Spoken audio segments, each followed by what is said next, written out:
Tuesday night. Lila sat at the kitchen table with her spelling sheet, tongue peeking out in concentration. I packed her lunch and tried to remember tomorrow's theme day. I was circling answers when she came to my side, gripping her kid phone. "Mom," she said. "Yeah," she swallowed. "What does lowly mean?"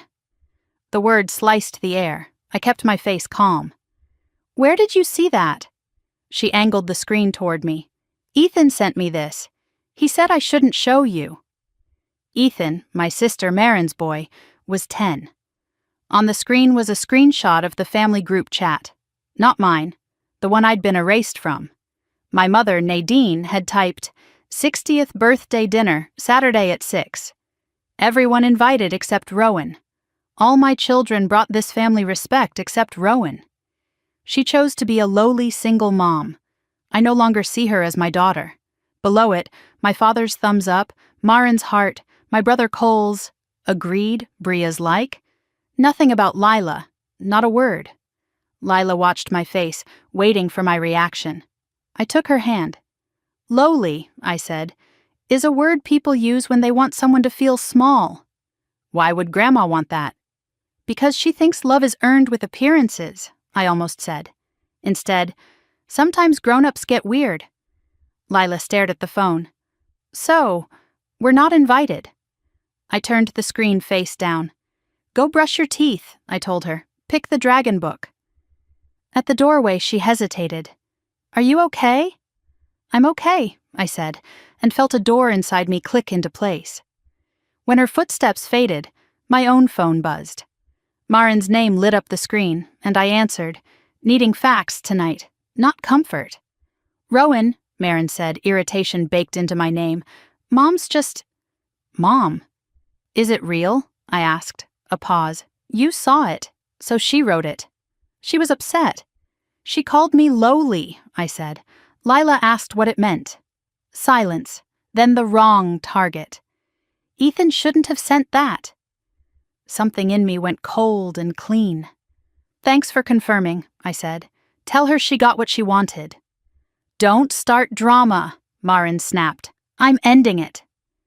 I hung up and blocked Nadine, my father, Marin, Cole, Bria, like turning off lights in a hallway I'd kept walking through.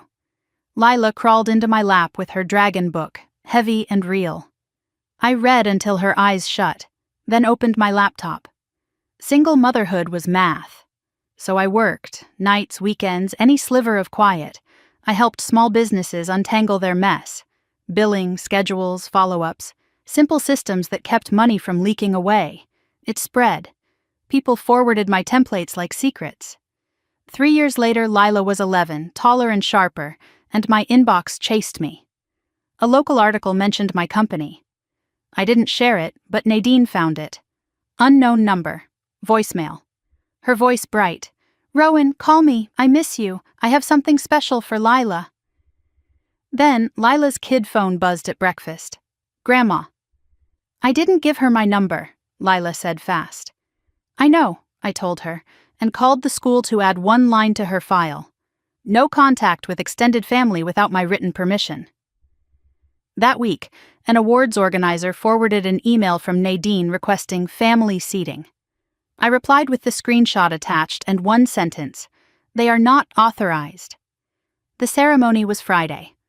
I set out Lila's dress and felt the air tighten. At the venue, flattering lights made everything look polished. Lila squeezed my hand as we found seats near the front. "It's like a pep rally," I whispered, and she snorted. Then the room shifted. I felt it before I saw them. Nadine in cream, pearls, my father behind her, Marin, Cole, Bria trailing.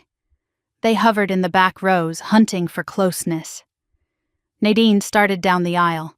A staffer stepped into her path with a smile that didn't bend. "Ma'am, your seats are in the back." "I'm her mother," Nadine said. "Your seats are still in the back." The staffer moved with her. Heads turned. Nadine retreated, stiff and furious. I stayed seated. When my name was called, Lila's fingers tightened.